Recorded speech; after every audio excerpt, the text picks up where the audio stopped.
할렐루야. 감사합니다. 오늘 예배 많이 나와주셨네요. 네, 감사드립니다. 창세기 36장 43절 그리고 창세기 37장 1절 말씀 보도록 하겠습니다. 창세기 36장 43절 그리고 창세기 37장 1절 말씀 보도록 하겠습니다. 이제 오늘부터는 요셉의 이야기를 우리가 나누겠습니다. 그래서 언제 끝날지 모르겠지만 제 생각에는 이제 앞으로 창세기가 한 5번 아니면 6번 정도 하면은 이제 창세기를 저희가 다 마칠 것 같습니다. 오늘 요셉의 이야기 잘 들어주세요. 자, 우리 같이 읽을까요? 시작. 막디엘 족장, 이람 족장이라 이들은 그 구역과 거처를 따른 에돔 족장 놀이며 에돔 족속의 조상은 에서다라. 야곱이 가나안 땅 곧 그의 아버지가 거류하던 땅에 거주하였으니. 아멘. 오늘 말씀의 제목 한번 읽어볼까요? 시작. 율법에서 복음으로, 인생에서 영생으로, 사람에서 아들로. 이런 제목으로 말씀을 나누겠습니다. 옆 사람하고 한번 인사하겠습니다. 귀하십니다. 귀하십니다. 귀하십니다. 네, 감사합니다. 창세기 36장을 보면 에서의 족보는 이러하니라 라고 하면서 36장 1절부터 43절까지 굉장히 긴 장을 할애해서 에서의 가문과 에서의 족보에 대해서 소개를 하고 있어요. 그래서 그 말씀을 쭉 읽어보면 에서와 그의 자손들이 이 땅에서 엄청난 성공과 부와 번성을 누리고 있었음을 알 수 있습니다. 그러나 여러분, 중요한 것은 에서는 하나님의 선택 밖에 있었던 사람이기 때문에 그가 아무리 이 땅에서 번성하고 성공하고 부를 쌓고 대단한 사람이라 할지라도 하나님의 언약 밖에 있는 그들은 결국 하나님의 저주 아래 있는 자들이 되는 거예요. 즉 하나님의 저주 아래 있고 언약 밖에 있는 자들은 세상에서 아무리 번성하고 발전한다 하더라도 그 모든 것들은 의미가 없고 헛된 것이 되는 것입니다. 그렇다면 이 말은 하나님이 선택하시고 언약이 있는 가문에 있는 저와 여러분에게도 역시 세상의 번성과 성공은 무의미하다는 말이 되는 거예요. 왜냐하면 저와 여러분들은 이 땅에 소망을 두고 살아가는 자들이 아니라 하나님 나라의 소망을 가지고 살아가는 자들이기 때문에 그렇습니다. 이것은 변할 수 없는 진리가 되는 거예요. 그러면 이제 창세기 36장이 그렇게 에서의 족보는 이러하니라 라고 1절부터 43절까지 끝났으면 이제 37장에서는 야곱의 족보가 등장을 한단 말입니다. 그럼 야곱의 족보는 어떠했을까요?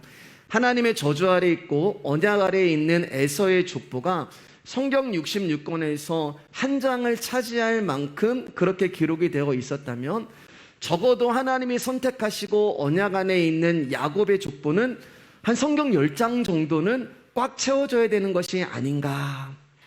그런데 의외로 야곱의 족보는 어떻게 기록되어 있냐면은 야곱의 족보는 이러하니라 라고 딱 그렇게 한 줄 나오고서요, 그 다음에는 야곱의 족속들이 누구는 누구를 낳고 누구는 누구를 낳고 누구는 누구를 낳고 이렇게 기록된 것이 아니라 야곱의 아들들이 나오는 것이 아니라 요셉이 등장을 해요.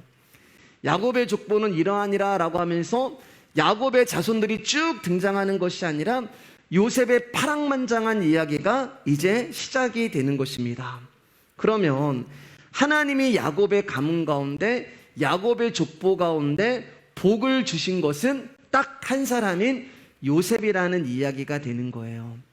왜냐하면 요셉이라고 하는 존재는 예수 그리스도를 예표하고 있는 거고, 이 말은 하나님이 우리 가운데 주신 복이라는 것은 오직 예수 그리스도에는 다른 것이 없다라는 것을 말씀하고 있는 것입니다. 우리 창세기 27장 29절 말씀 가보겠습니다. 크게 시작. 만민이 너를 섬기고 열국이 내게 굴복하리니 내가 형제들의 주가 되고 내 어머니의 아들들이 내게 굴복하며 너를 저주하는 자는 저주를 받고 너를 축복하는 자는 복을 받기를 원하노라.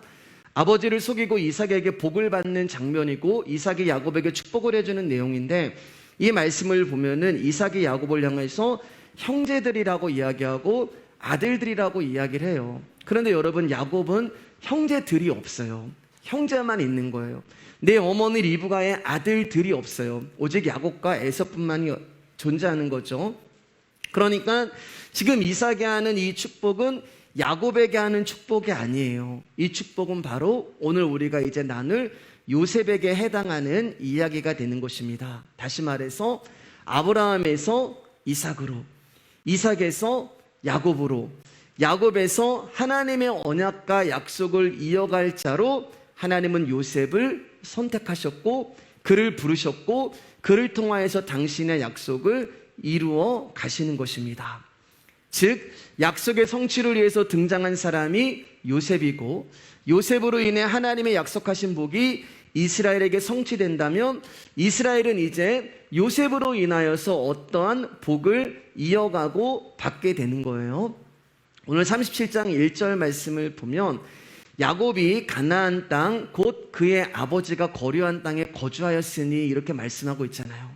우리가 지난주까지 이제 야곱을 오랜 시간 봤는데 그가 숫곳으로 갔다가 세겜으로 갔다가 결국에는 하나님이 약속하신 그 땅인 베델로 올라오는 것을 저희가 보게 됐습니다. 그리고 야곱은 이제 여전히 약속의 땅에 가나안 땅에 머물고 있었단 말이에요. 그러면 약속을 받은 가나안 땅에 있으면 되는데 하나님이 이제 이스라엘 백성들을 어떻게 해요?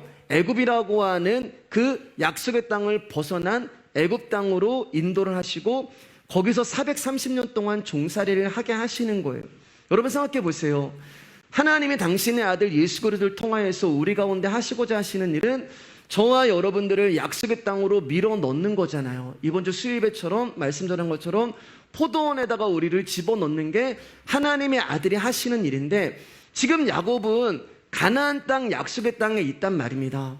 그러면 가만히 내버려두시면 되는데 왜 거기서 그들을 빼내어 애굽의 종살이와 광야의 고난을 허락하신 이유가 무엇이냐는 거예요.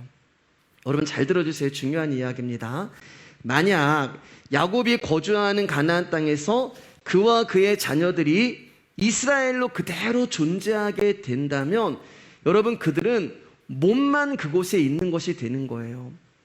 그러니까 이것을 오늘날로 말씀을 드리면 예수 그리스도를 믿는 저와 여러분들을 성도라고 이야기를 하는데 왜 내가 성도가 되었고 왜 내가 성도로 부름을 받아야 하고 이 성도라는 이름이 이 성도라는 직분이 얼마나 귀한 것이라는 것을 알지 못하면 저와 여러분들은 그저 교회 다니니까 예수님 믿으니까 성도라는 호칭만 가지고 있는 거예요. 즉 저와 여러분들이 어떠한 존재인데 어떻게 그분의 은혜를 입어서 하나님의 자녀가 되었는지에 대해서 전혀 알지도 못한 채 그저 교회 다니고 예수 믿는 타이틀 하나로 성도로 불리는 것과 마찬가지가 되는 것입니다.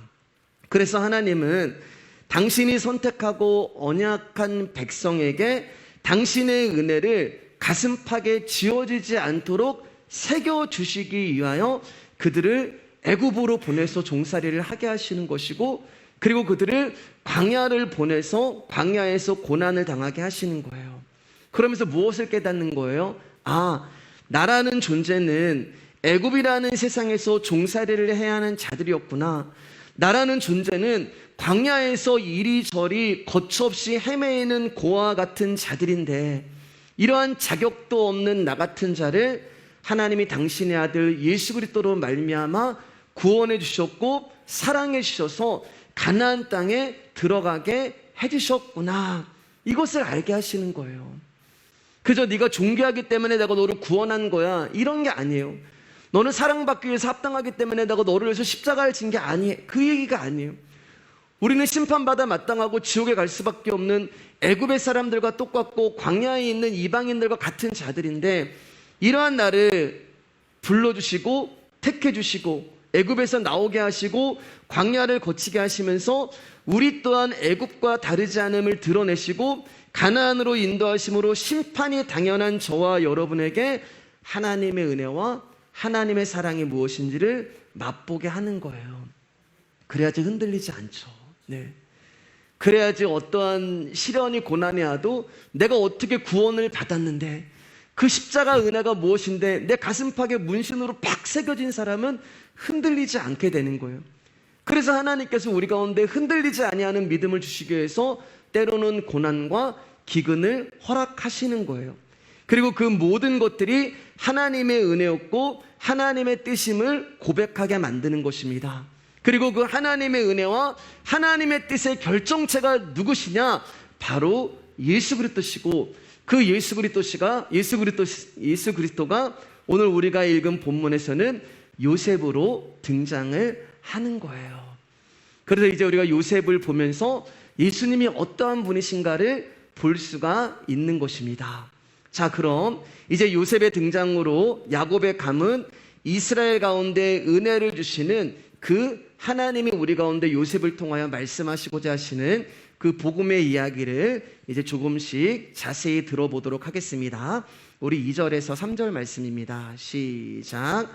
야곱의 족보는 이러하니라. 요셉이 17세의 소년으로서 그의 형들과 함께 양을 칠 때에 그의 아버지 아내들 비라와 실바의 아들들과 더불어 함께 있었더니 그가 그들의 잘못을 아버지에게 말하더라.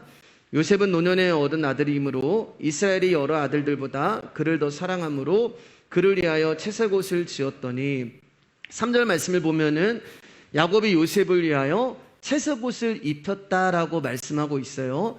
여기서 말하는 채색옷이라고 하는 것은 색동옷이 아니에요. 이 채색옷은 어떤 의미가 있냐면은 상속권을 가진 의미가 있어요.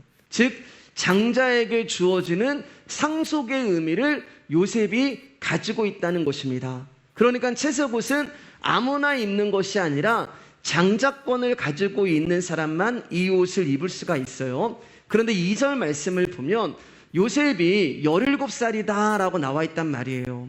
그리고 그 위로 형들이 많아요. 루벤은 제가 대충 계산해 보니까 이때가 한 26, 이렇게 30대 가까운 나이가 되는 거예요.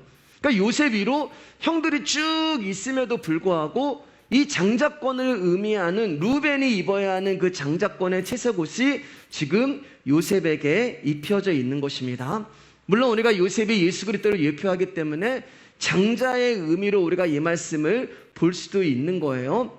자, 그런데 왜 그러면 요셉에게 채색옷이 입혀졌을까? 루벤이라고 하는 장남에게 입혀져야 할 그 옷이 왜 요셉에게로 온 것일까? 우리 역대상 5장 1절 2절 말씀입니다. 시작. 이스라엘의 장자 르우벤의 아들들은 이러하니라.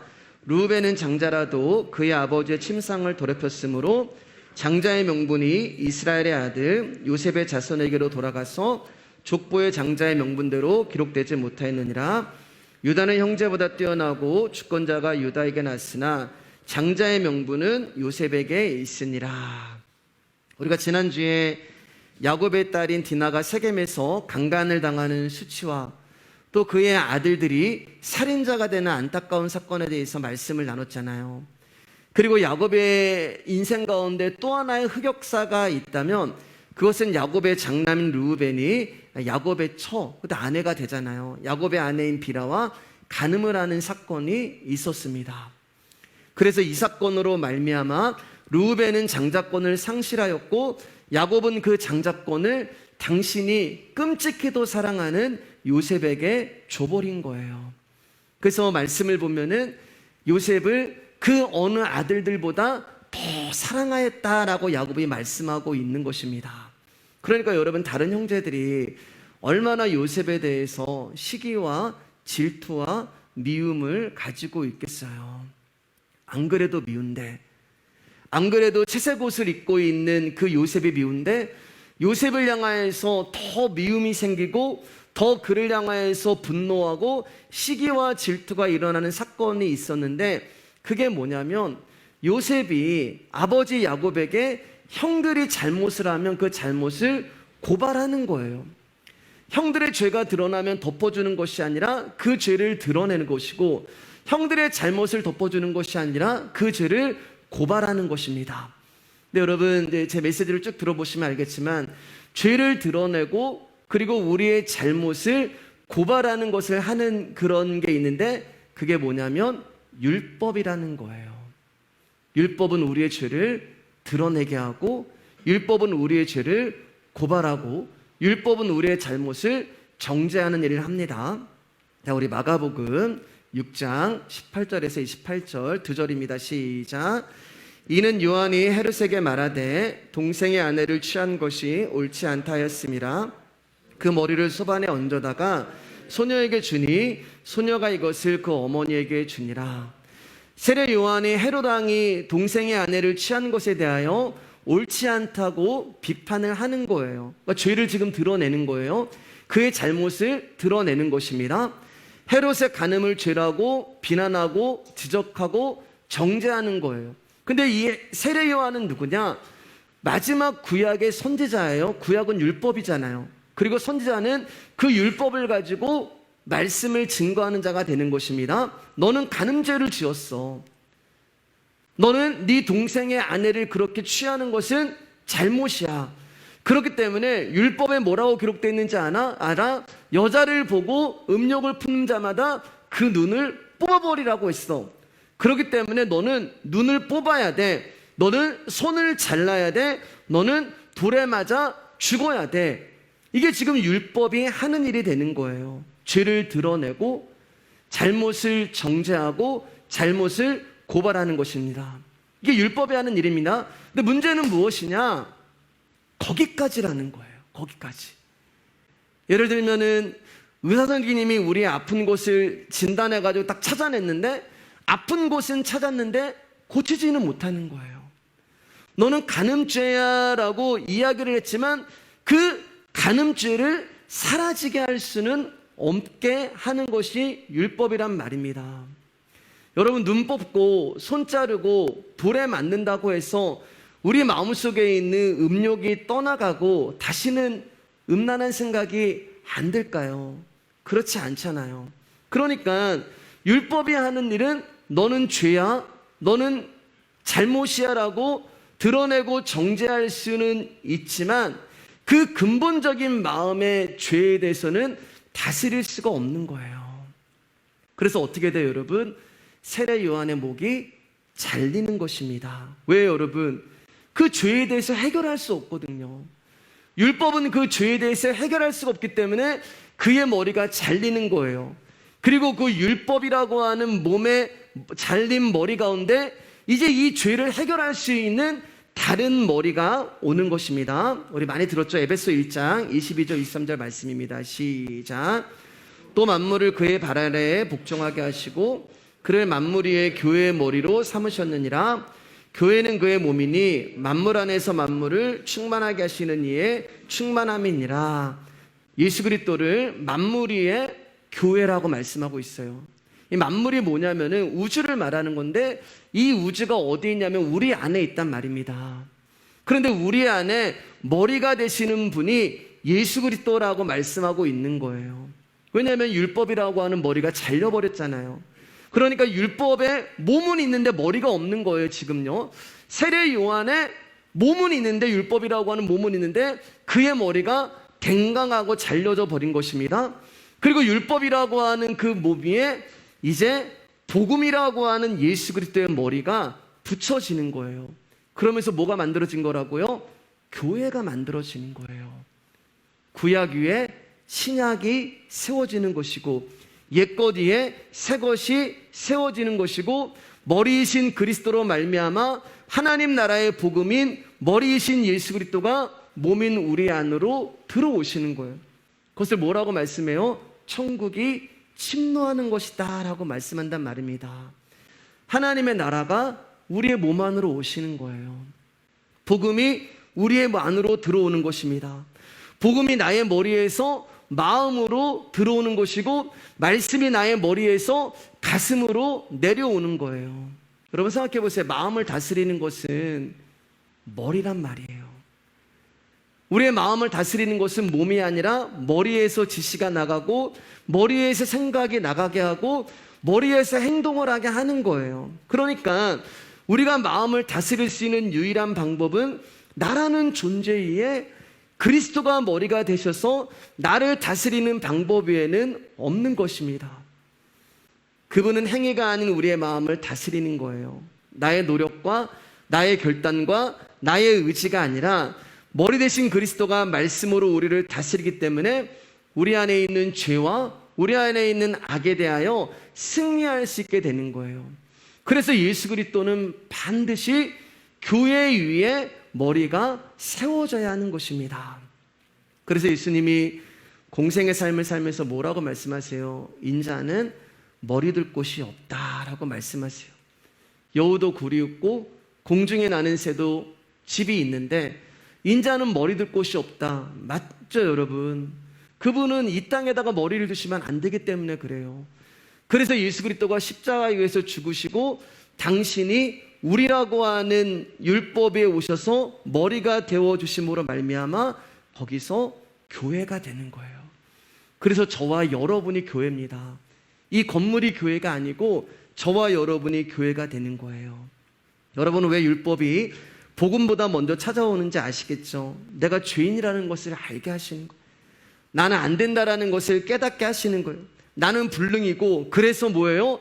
그래서 나는 빛이 필요한 자이고 그래서 나는 회복이 필요한 자이고 그래서 나는 도움이 필요한 자이고 그래서 나는 용서가 필요한 자이고 그래서 나는 구원이 필요한 자이고 그래서 나는 예수 그리스도가 필요한 자라는 것을 알게 하시기 위하여 율법이 먼저 오는 것입니다.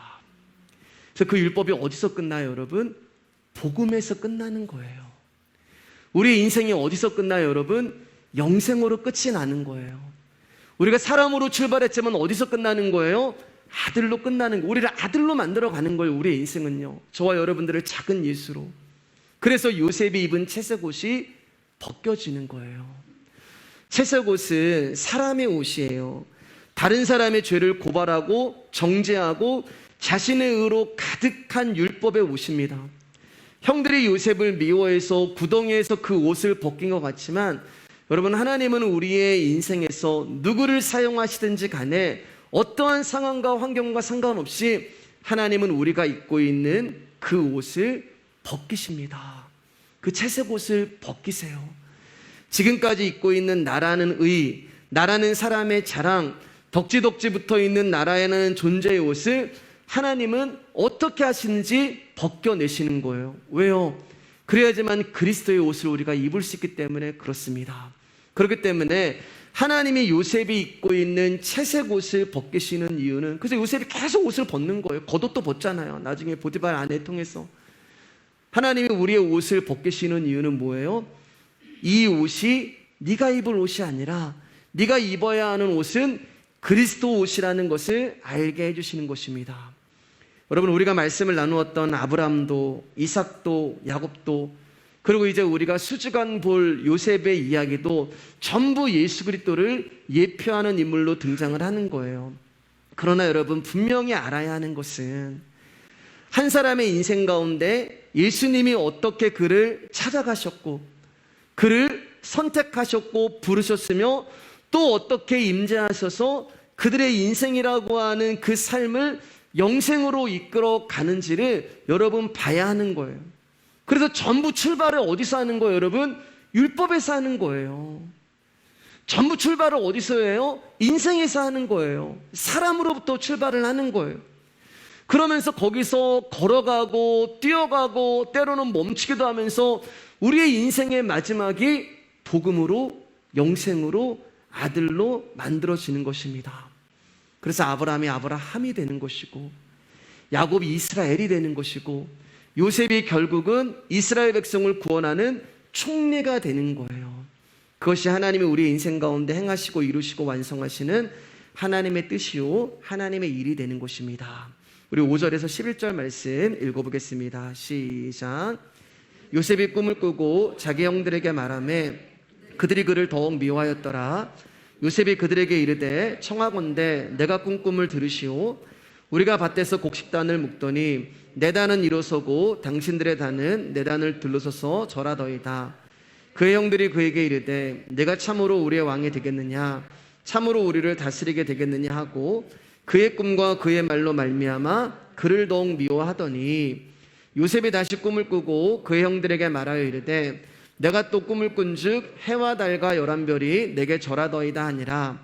그가 꾸의 꿈을 아버지와 형들에게 말하매 아버지가 그를 꾸짖고 그에게 이르되 내가 꾼 꿈이 무엇이냐 나와 내 어머니와 내 형들이 참으로 가서 땅에 엎드려 내게 절하겠느냐? 그의 형들은 시기하되 그의 아버지는 그 말을 간직해 두었더라. 어느 날 요셉이 꿈을 꿨어요. 그리고 자기가 꾼 꿈을 형들과 아버지에게 이야기를 합니다. 요셉이 꾼 꿈은 두 가지예요, 여러분. 처음에는 요셉이 형들과 곡식단을 묶고 있는데 요셉의 단은 가운데에 섰고 다른 11집단이 형들의 단이 요셉의 단을 둘러서서 절하는 거예요. 꿈의 이야기를 들은 형들이 기분이 나빴어요. 그리고 그 꿈을 요셉이 그럼 너희가 네가 우리의 왕이 된다는 말이냐라고 이해를 하면서 시기하고 분노합니다. 턱 미워하게 돼요. 요셉이 두 번째 꿈을 꿨는데 해와 달과 11별이 요셉에게 절하는 거예요. 그리고 요셉이 이제 이 꿈을 또 형들과 아버지에게 얘기하자 아버지와 형들도 요셉에게 화를 내고 분노를 합니다. 자, 그러면 요셉은 왜 자기가 꾼 꿈을 이렇게 이야기한 이유가 무엇일까? 요셉이 자기가 꾼 꿈을 말한 이유는 하나님이 자기에게 꿈을 통하여 계시를 주셨는데 가운데 있는 곡식단이 자기고 해와 달과 11별이 절하는 그 대상이 자기라는 생각이 들었기 때문에 그래요. 그러니까 내가 중심인 거야. 요셉은요. 사람으로 출발하는 거예요. 요셉은 아직 사람이에요. 율법으로 출발하는 거예요. 인생이에요. 그래서 그 중심에 내가 있어야 된다는 거예요. 그래서 여러분 6절 말씀을 보면은 요셉이 형들에게 뭐라고 이야기하면은 내가 꾼 꿈을 들으시오 이렇게 명령을 하는 거예요. 내가 중심이기 때문에 형님들 내가 꾼 꿈을 들으셔야 합니다라고 지금 그렇게 말씀을 하고 있는 것입니다. 율법으로 출발하고 사람으로 출발하고 인생으로 출발하는 거예요. 그게 뭐라고요? 자기가 중심이 되는 것입니다. 자, 그런데 창세기 말미에 가면 요셉이 자기가 꾼 꿈이 이루어지는 장면이 나와요. 다 아시잖아요. 그가 총리가 되었고 형님들이 곡식을 구하려고 애굽에 내려왔을 때 요셉에게 고개를 숙이고 절을 하는 장면이 일어납니다. 그래서 우리는 항상 이 요셉의 꿈 이야기가 나오면 설교가 거의 다 어떤 설교냐면은 요셉이 꿈을 꾼 뒤에 그 꿈을 이루기 위해서 절침부심 와신상담의 마음으로 꿈을 향한 집념을 버리지 않고 가지고 있고 노력했기 때문에 봐라 결국 성취를 해내지 않냐. 그렇기 때문에 성도 여러분 꿈을 가지시고 비전을 가지십시오라고 이야기를 많이 합니다. 그러나 여러분 성경은 한 사람의 이야기가 아니잖아요. 사람 이야기가 아니에요. 요셉의 꿈은 그런 이야기가 아닙니다. 여러분 그거 아세요? 우리는 요셉의 꿈에 대하여서 말씀을 들을 때 꿈을 가져야 돼. 비전을 가져야 돼. 꿈을 포기하지 말아야 돼. 그렇게 생각을 하고 기도를 하는데 정작 여러분 이 꿈을 꾼 요셉은 자기가 꾼 꿈을 잊어버렸어요. 한번 볼까요? 창세기 42장 9절입니다. 시작. 요셉이 그들에게 대하여 꾼 꿈을 생각하고 그들에게 이르되 너희는 정탐꾼들이라 이 나라의 틈을 엿보려고 왔느니라. 여기 생각하고 라고 하는 이 히브리어 자카르라고 하는 단어는 기억을 찾다라는 의미가 있는 거예요. 기억을 찾다. 기억이 살아나다, 기억을 되살리다. 그러니까 형들이 자기들에게 와서 절을 할 때까지 요셉은 그 꿈을 잊어버리고 산 거예요. 우리처럼 꿈을 포기하지 말고 꿈을 잊지 말고 비전을 품고 그런 게 아니에요, 여러분. 요셉은 자기가 어렸을 때 17살 때 꿨던 꿈을 잊어버렸어요. 그 꿈을 가슴에 품고 꿈을 향해 달려간 것이 아니라 요셉은 아예 그 꿈이 어떤 꿈인지도 몰랐어요. 여러분 한번 생각해 보세요. 17살에 구덩이에 빠졌어요. 부모님과 생이별을 하고 그리고 수십 년 동안 노예 생활을 하고 감옥 생활을 했어요. 이런 꿈을 생각할 그게 어디 있어요? 여러분 인생이 피곤하고 지치는데 솔직한 얘기로 꿈을 가지십시다. 비전을 가지십시다. 아니 현실적으로 얘기해서 여러분들은 되실지 모르겠지만 저 같은 경우는 먹고 살기 힘든데 하루하루 살아가는 게 힘든데 내가 오늘 죽을지 내일 죽을지 모르는 노예고 감옥에 있는데 어떻게 자기가 꾼 꿈을 기억하고 나가겠어요? 오늘 하루 살아가는 것도 정말 가슴 벅차고 이게 막 힘에 부치는데 그런데 형들이 와서 자기들에게 절하는 그 순간에 요셉이 그제서야 자기가 꾼 꿈이 생각이 난 거란 말이에요. 그러니까 여러분, 또 이 말씀을 누군가에게서 들으실지 모르겠지만 이 본문을 가지고 꿈을 가지고 비전을 가지십시오라고 하는 설교는 하나님이 우리 가운데 하시고자 하시는 말씀을 외면하고 자신의 소망을 선포하는 어리석은 메시지가 되는 것입니다. 그리고 솔직히 우리가 이런 설교 안 들어도 다 야망이 있으시잖아요. 인간은 죄성을 가진 사람이라 태어날 때부터 다 야망을 가지고 있잖아요. 태어날부터 내가 잘 되기를 원하고 내가 중심이 되기를 원하고 꿈을 꾸지 말라고 해도 내가 정말 나의 야망을 이루고 싶은 마음이 우린 다 있어요. 저도 있고 여러분 다 있어요. 그런데 그러한 사람들 가운데 꿈을 가지라고 하는 말은 이미 야망으로 충만한 우리 가운데 더 크고 무서운 야망을 가지라는 말과 같은 것입니다. 그래서 우리는 이런 설교를 듣고 기도하는 내용이 전부 나를 위해서 기도. 이런 설교를 들으니까 우리의 기도가 어떻게 되냐면은 하나님 내 꿈을 이루어 주십시오. 예수 그리스도의 십자가와 상관없는 기도가 나가는 거예요. 하나님은 내 꿈을 위해서 일하시고 하나님은 내 기도를 들어주시는 조력자가 되시고 복음이 아니라 전부 기복에 관한 말씀으로 기도로 우리가 바뀌어가는 거예요. 자, 그러면 요셉으로 하여금 꾸게 하셨던 하나님의 계시가 어떻게 이루어지는지 우리 한번 이제 보도록 하겠습니다. 창세기 50장 20절입니다. 시작. 당신들은 나를 해하려 했으나 하나님은 그것을 선으로 바꾸사 오늘과 같이 많은 백성의 생명을 구원하게 하시려 하셨나니. 이제 요셉이 자신에게 절을 하고 있는 형들에게 말한 내용입니다. 그리고 여러분, 이 장면은 요셉이 꾸었던 그 꿈이 이루어지는 장면이기도 해요. 당신들은 나를 해하려 하였으나. 이게 요셉이 자기가 꾼 거예요. 자기가 꾼 거. 요셉이 자기가 꾼 꿈의 내용이 뭐라고요? 당신들은 나를 해하려 했으나. 가운데 있는 곡식단이 자기고 해와 달과 11별이 절을 하고 있는 대상이 자기라고 생각을 한 거예요. 바로 요셉이 꾸었던 꿈이에요. 요셉 안에 가득 차 있었던 게 뭐예요, 여러분? 당신들이에요. 당신들. 요셉 안에 가득 차 있는 게 당신들이었고 요셉 안에 가득 차 있는 게 사람들이었어요. 나를 미워하고 배신했던 형들, 나의 말을 믿어주지 않던 보디발, 나에게 누명을 씌웠던 보디발의 아내, 감옥에 있는 간수들, 그리고 나와 약속해서 꿈 해몽을 해줬는데 나를 잊어버린 술 맡은 관원장. 당신들은, 이게 요셉 안에 가득 차 있는 거예요. 사람들로 가득 차 있는 거예요. 여러분, 근데 우리에게도 이 당신들이 있잖아요.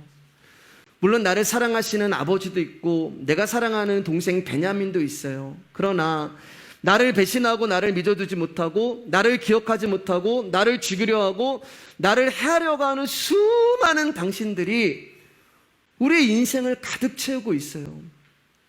우리가 주의 이름을 부르고 하나님의 이름을 부르짖고 기도하지만 실제로 내가 하는 그 기도의 내용을 보면 하나님의 이름을 부르게 만드는 사람들, 당신들로 가득 차 있는 거예요. 그때 왜 나에게 그런 말을 했는가? 왜 그 사람은 나를 미워하는가? 왜 그 사람은 내 말을 들어주지 않는가? 왜 그 사람은 나에게 이런 억울한 누명을 씌워줬는가? 나는 왜 그런 결정을 했고 왜 나는 그때 그런 선택을 했는가? 그게 상처가 되고 그게 아픔이 되고 나의 살과 피를 다 채워버리는 거예요. 내 평생 살아오면서 내 마음에, 내 생각에, 내 기억에 꽉 차 있는 이것들이 사라지지 않아요. 율법이기 때문에요. 버리면 채워지고 비우는 것 같지만 또 어느 가득 차 있게 되고, 내가 칼을 가지고 때로는 그 상처 아픔을 도려내 보기도 하지만 오히려 더 큰 고통과 상처가 자라나기 시작하고, 이게 뭐라고요? 나라는 사람이 꾼 꿈의 내용이고 결과예요. 그리고 여러분, 이게 솔직한 저와 여러분의 모습이에요. 이게 솔직한 저와 여러분의 인생의 정직한 모습이에요. 우리는 이렇게 율법으로 출발을 합니다. 근데 어디서 끝난다고요? 복음으로 끝이 나는 거예요. 이게 중요한 거예요, 여러분. 우리가 인생에서 출발해서 어디로 끝난다고요? 영생에서 끝이 나는 거예요. 사람으로 출발해서 아들로 넘어가는 거예요. 다시 한번 읽겠습니다. 50장 20절입니다. 시작. 당신들은 나를 헤아려 했으나 하나님은 그것을 선으로 바꾸사 오늘과 같이 많은 백성의 생명을 구원하게 하시려 하셨나니. 이게 한 줄이지만 여러분, 당신들은 나를 헤아려 하였으나 라고 조금 틈이 있어요. 이제 글자를 보면은, 그러니까 제 말은 당신들은 나를 헤아려 하였으나 에서 하나님으로 넘어가잖아요. 하나님은, 당신들을 해서 하나님은 넘어가는 거예요. 이게 인생에서 당신들로 시작했다가 하나님은 이라고 하는 영생으로 마치는 거예요. 그리고 여기서부터 여기를 뭐라고 얘기한다고요? 인생이요, 우리의 삶이요. 그걸 뭘로 살아간다고요? 믿음으로요. 그래서 믿음은 바라는 것들의 실상이 되는 것이고 보이지 않는 것들의 증거가 되는 거예요. 이 기간이 우리 가운데 있는데 이 기간이 기근과 고난이라고 하는 것입니다. 여러분 보세요. 꿈은요, 내가 꾸고 싶은다고 꾸어지나요? 하나님 로또 번호 6개 나한테 꾸게 해주세요 라고 해서 여러분 그 번호가 탁탁 맞는 게 꾸어지나요? 꿈은 내가 꾸는 것이 아니라 누군가가 꾸게 해주시는 거예요. 그러면 당신들은 나를 헤아려 하였으나 이거는 요셉이 꾼 꿈이란 말입니다. 그런데 하나님은 그것을 선으로 바꿔주셨다라고 하는 것은 하나님이 꾸게 해주신 꿈이 되는 거예요. 그리고 요셉은 알게 되는 거예요. 내가 아니었구나. 가운데 있는 곡식단이 자기인 줄 알아서 형들에게 내 말을 들으세요라고 명령까지 했던 그 요셉이 그 가운데 있는 곡식단은 내가 아니고 그리스도였구나. 가운데 있는 곡식단이신 예수님이 요셉의 머리가 되어 요셉의 인생 안으로, 요셉의 가슴 안으로, 요셉의 마음 안으로 침노해 오시는 거예요. 그의 인생 가운데 일생 내내 그리스도를 부어주시는 거예요. 그러므로 말미암아 그리스도가 내 안에, 내가 그리스도 안에 연합이 된 거예요. 그러니까 무슨 일이 일어나요? 그전에는 당신들은 나를 헤아렸으나 나의 언어가 나왔는데 이제는 내 안에 계신 예수 그리스도의 말씀이 나오는 거예요. 나로 가득 차 있을 때는 내가 나오는데 이제는 예수 그리스도로 내 안에 가득 차니까 당신들은, 하나님은 그것을 선으로 바꾸사라고 하면서 그분의 용서가 나오는 것입니다. 그분의 사랑이 나오는 거예요. 이제는 더 이상 누군가를 고발하고 정죄하는 율법이 아니라 복음이 나오는 것이고, 인생이 아닌 영생을 가진 자의 모습이 나오는 것이고, 사람이 아닌 아들의 모습이 나오는 것입니다. 이게 바로 하나님이 꾸게 하신 꿈의 내용이요 결과인 거예요. 신앙생활은 나에게서 하나님께로 넘어가는 거라고 말씀을 드렸잖아요. 외치는 자에서 소리로 넘어가는 거예요. 내가 중심이었을 때는 하나님 앞에서 나오는 기도는 전부 내가가 되는데, 그분이 나의 중심이 될 때는 예수로 넘어가는 것입니다. 그럼 내 안에 예수 그리스도가 가득 차면 우리가 할 것은 딱 하나잖아요. 그분을 더 알고 싶고, 그분의 말씀을 더 듣고 싶고, 하나님의 섭리와 계획을 알게 되고 구하게 되고, 거기서 용서가 나오고 상처가 치유되고 회복이 되고, 그러면서 율법에서 복음으로, 인생으로, 영생으로 넘어가는 거예요. 근데 여러분, 그 가운데 뭐가 있다고 말씀드렸어요? 하루아침에 되나요? 여러분, 말씀 듣는다고 하루아침에 변하나요? 당신들은 나를 헤아려 했으나 해서 하나님은 그것을 손으로 바꾸사 요 가운데 말씀에는 없지만 하나가 있어요. 그게 뭐냐면 기근과 고난이 되는 것입니다. 기근과 고난이. 요셉이 하루아침에 변한 게 아니에요. 17살이 18살이 변한 게 아니에요. 다른 말로 기근과 고난은 들려진 말씀이 요셉 안에서 경험되어지는 것입니다. 여러분, 우리가 주일날 말씀을 듣고 수요일날 말씀을 듣고 새벽에 말씀을 듣잖아요. 그런데 그 말씀이 내 인생 가운데서 경험되지 않으면은 여러분, 어떻게 그게 살아있는 하나님의 말씀이라고 할 수가 있겠습니까? 저도 기도하는 게 이 기도 제목이 있단 말이에요. 하나님, 제가 선포한 말씀, 저도 주님으로부터 받은 이 말씀을 여러분에게 증거하는 통로로 서지만 저도 이 말씀이 제 삶에서 이루어지기를 기도해요. 여러분, 솔직히 무서워요. 두렵습니다. 그런데 제가 말씀을 선포하고 이 선포된 말씀을 제가 경험하지 않는다면 어떻게 제가 이 자리에서 살아있는 하나님의 말씀을 증거할 수가 있겠어요? 그저 입술만 가지고 고백하는 설교자일 수밖에 없는 거잖아요.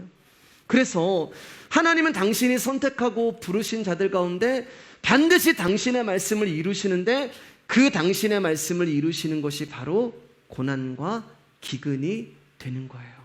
우리 시편 23편 4절 말씀입니다. 시작. 내가 사망의 음침한 골짜기로 다닐지라도 해를 두려워하지 않을 것은 주께서 나와 함께 하심이라. 주의 지팡이와 막대기가 나를 안위하시나이다. 내가 사망의 음침한 골짜기를 다녀도 두렵지 않대요. 다윗이요, 진짜 안 두려웠을까? 여러분, 진짜 다윗이 안 무서웠을까요? 무서웠죠. 우리가 이제 새벽에 이제 다윗이 피난길에 오르는 것을 보잖아요. 다윗은 두려웠어요. 다윗은 겁이 났어요. 그는 잠도 못 잤어요. 무서웠어요. 근데 그가 이렇게 고백할 수 있는 게 뭐예요? 두려워하지 않을 것은 사망의 음침한 골짜기를 통과하고 나서 말한 거예요, 여러분. 사망의 음침한 골짜기를 앞에 두고 얘기한 게 아니라 그 골짜기를 통과하고 나서 다윗이 고백하는 거예요. 하나님, 그 사망의 음침한 골짜기를 지날 때 너무 무서웠습니다. 칠흑 같은 캄캄한 어둠 속에서 제가 무엇을 해야 할지도 몰랐고 어디로 가야 할지도 몰라서 너무 외롭고 힘들었습니다. 그 사망의 음침한 골짜기에 당신은 보이지 않았습니다. 안 계신 것 같았습니다. 당신은 나를 버린 것 같았습니다. 저만 홀로 있는 것 같았습니다. 그런데 주님, 제가 세월이 지나고 나서 알게 됐습니다. 그때 주님은 거기에 함께 계셨습니다.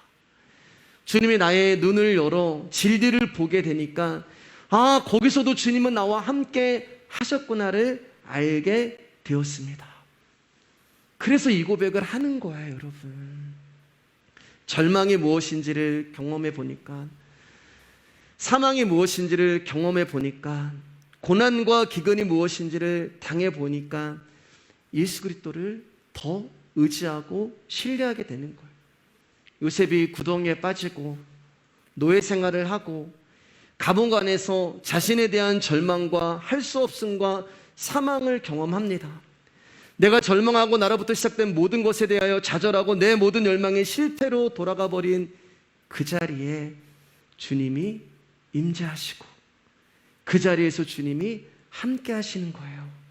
그리고 긴 기근과 고난의 시간을 통과하면서, 아, 내가 꿨던 그 가운데 있는 곡식단은 내가 아니었구나. 그리스도였구나.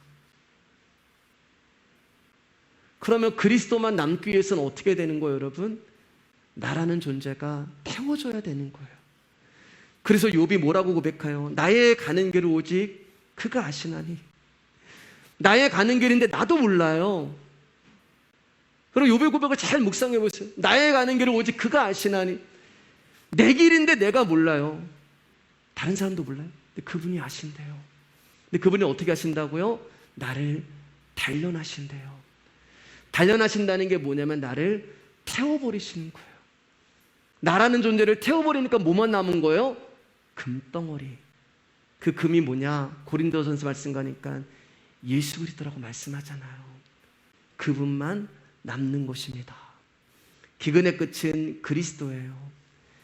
그분이 내 안에 연합이 되어서 나와 함께 하십니다. 그렇기 때문에 이제 나는 더 이상 나라고 할 수가 없는 나가 되는 거예요.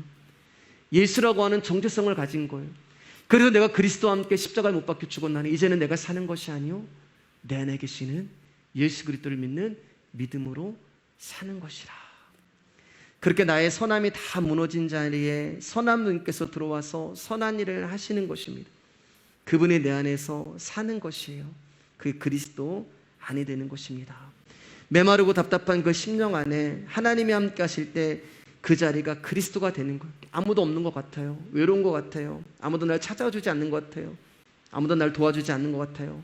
근데 한 가지 변하지 않는 것은 뭐예요? 내가 너와 함께 있고 내가 어디로 가든지 너를 지키며 내가 내게 허락한 것을 다 이루기까지 너를 떠나지 아니하리라고 하는 그분의 말씀이 나와 함께 하시는 것입니다. 우리 이제 창세기 45장 5절 7절 읽으면서 말씀 정리하도록 하겠습니다. 시작. 당신들이 나를 이곳에 팔았다고 해서 근심하지 마소서, 한탄하지 마소서. 하나님이 생명을 구원하시려고 나를 당신들보다 먼저 보내셨나이다. 하나님이 큰 구원으로 당신들의 생명을 보존하고 당신들의 후손을 세상에 두시려고 나를 당신들보다 먼저 보내셨나니. 요셉이 처음에는 당신들이라고 하는 형들을 원망했어요. 보디발의 아내를 원망했고 보디발을 원망했고 술 맡은 관원장을 원망했어요.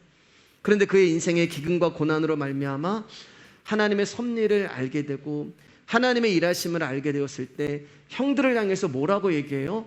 하나님이 하신 거예요. 하나님이 나를 이곳에 먼저 보내신 거예요. 하나님이 당신들을 구원하시기 위해서 나를 먼저 이곳에 보내신 거예요. 언어가 바뀌어버리는 거예요. 자, 시편 105편 17절 19절입니다. 시작. 그가 한 사람을 앞서 보내셨으며 요셉이 종으로 팔렸도다. 그의 발은 착고를 차고 그의 몸은 쇠사슬에 매었으니 곧 여호와의 말씀이 응할 때까지라. 그의 말씀이 그를 단련하였도다. 자, 보세요 여러분. 하나님이 한 사람을 보내셨으며, 이게 요셉이 이제 말하는 거잖아요. 하나님이 나를 보내신 거예요. 그러니까 시편에 있는 이 말씀이 이루어진 거예요. 그런데 말씀은 하나님이 보내셨다는데 뭐라고 뒤에 기록되어 있어요? 요셉이 팔렸다. 하나님이 보내셨으면 뭔가를 좀 마차를 타시던가 뭐 가마 좋은 걸 딱 타고 가야 되는데 하나님이 보냈는데 실상과 현실은 팔려온 거예요. 실상은 감옥이고 현실은 노예고 감옥인 거예요. 현실은 발에 수갑을 차고 몸에 쇠사슬에 매인 것인데 말씀은 이 말씀을 이루시기 위하여, 말씀이 응할 때까지라고 하잖아요. 나의 현실은 고난이고 나의 현실은 기근이고 나의 현실은 답답하고 외롭고 무섭고 두렵고, 그런데 그게 말씀이 응하는 거라고 기록하고 있는 것입니다. 여러분 잘 보세요. 마지막에 그의 말씀이 그를 단련하였도다. 지금 여러분이 팔리고 여러분의 발에 수갑이 채워져 있고 몸에 쇠사슬이 매여 있는 상황이잖아요. 그런데 그게 뭐라고요? 말씀이 나를 단련하는 것. 그래서 사도 바울이 빌립보서 말씀 가운데 내게 능력 주시는 자 안에서 말씀드렸잖아요. 내가 모든 것을 할 수 있느니라. 모든 상황과 환경 가운데서 하나님의 하시는 일을 보는 거예요. 하나님의 뜻이 있겠지. 우리 교회를 향한 하나님의 섭리가 있겠지. 나를 향한 하나님의 계획이 있겠지. 지금 내가 너무 힘들고 내가 너무 지치고 어렵지만 지금 이곳에 나를 향한 하나님의 뜻이 있겠지. 사망의 음침한 골짜기를 지날 때 몰라요. 그리고 솔직히 지금도 몰라요. 그때는 안 보여요. 지금도 안 보여요. 그러나 세월이 지난 후에 아벨이 예수 그리스도를 내놓았던 것처럼 알게 되는 거예요. 나에게 일어났던 모든 것들, 나를 힘들게 하고 나를 아프게 하고 나를 눈물게 하고, 살다 보면 누군가가 나를 이간질하기도 하고 창피하기도 하고 억울하기도 하고 오해도 당하고 진실도 묻히고 받아들일 수 없는 그런 상황과 환경도 오고 어쩔 수 없이 받아들이는 상태가 되기도 하고, 그런데 그게 뭐라고요? 말씀이 응하는 것이고 말씀이 나를 단련하는 거예요. 왜요 여러분? 이게 십자가잖아요. 그렇지 않나요 여러분? 우리가 손에 못이 박히고 발에 못이 박혀서 여기에 오르는 것이 십자가가 전부가 아니잖아요. 지금 내 인생 가운데 그 일어나는 모든 것이 십자가잖아요. 왜요? 예수님은 억울하셨잖아요. 예수님 실오라기 하나 걸치지 않고 십자가에서 창피하셨잖아요. 바리새인과 유대인들이 예수님 이간질했잖아요. 못 박았잖아요. 잘못도 없으신 분이 이곳에서 죽으셨잖아요. 그러니까 이 십자가가 너희가 너희의 십자가를 지고 나를 따르라고 말씀하잖아요. 우리의 인생 가운데 일어나는 거예요. 그러니까 여러분 감사하세요. 하나님 나를 택하신 게 맞구나. 말씀이 나에게 응하고 있는 거구나. 하나님이 나를 부르신 것이 맞구나. 그러면서 점점 저와 여러분들이 인생에서 영생으로 바뀌는 거예요. 능동에서 수동으로 바뀌는 거라고요. 능동은 뭐예요? 내가 하는 거예요. 능동은요. 이것도 해봐야 돼. 저것도 해야 돼. 이런 것도 해봐야 돼. 저것도 해봐야 돼. 근데 점점 여러분 주님의 말씀이 있으면 내가 할 게 없어요. 왜요? 우리는 나의 의지와 상관없이 어떤 존재가 명령하는 그 말씀에만 순종하기 되기 때문에 그렇습니다. 나의 의지와 전혀 상관없이 그 존재가 원하는 대로 하면 되는 거예요. 그게 말씀이 우리를 단련시키는 거예요. 말씀 마치겠습니다, 여러분. 예전에도 제가 한번 이런 이야기를 한 것 같아요. 바람은 보이지 않아요. 저희 집이 이제 4층이잖아요. 근데 바람이 부는 걸 몰라요. 창문을 닫고 있으면. 근데 있으면 소리가 들려요. 빗소리인가? 뭔가 이렇게 보면은 나뭇잎이 막 흔들린단 말이에요. 그럼 뭐예요? 바람이 와서 그 나뭇잎을 때리는 거예요. 바람은 보이진 않는데 소리로 아는 거예요. 소리로. 아, 나뭇잎을 때리는 소리를 듣고 바람이 부는구나. 꽃은 가만히 있으면 향기가 나지 않아요. 근데 무언가 와서 꽃을 툭 건드리면 그때 향기가 납니다. 그러면 때리는 거잖아요. 바람이 나뭇잎을 때리는 거고 바람이 꽃을 때리는 거잖아요. 때리는데 아프죠. 아픔의 반응으로 나오는 것이 향기란 말이에요. 나의 아픔의 반응으로 나오는 것이 향기예요. 그러니까 누군가가 와서 나를 때리고 내가 아플 때 나에게 나타나는 반응이 진짜 나의 모습이 되는 거예요. 어떤 사람은 사랑으로, 어떤 사람은 용서로, 또 어떤 사람은 시기로, 어떤 사람은 미움으로 자기의 향기를 내게 되는 것입니다. 그렇게 우리는 아주 다양한 모습으로 우리 자신을 드러내요. 처음에 요셉은 바람이 와서 자기를 쳤을 때 자기가 나갔어요. 그러나 기근과 고난의 긴 시간을 통하여서 바람이 와서 다시 한번 자기를 때릴 때는 이제 예수 그리스도가 나가는 것입니다. 이제는 누가 때리면은 그리스도가 나가요. 이제는 누가 때리면 용서가 나가고 사랑이 나오는 거예요. 전에는 내가 나왔는데 그리스도만 나오는 거예요.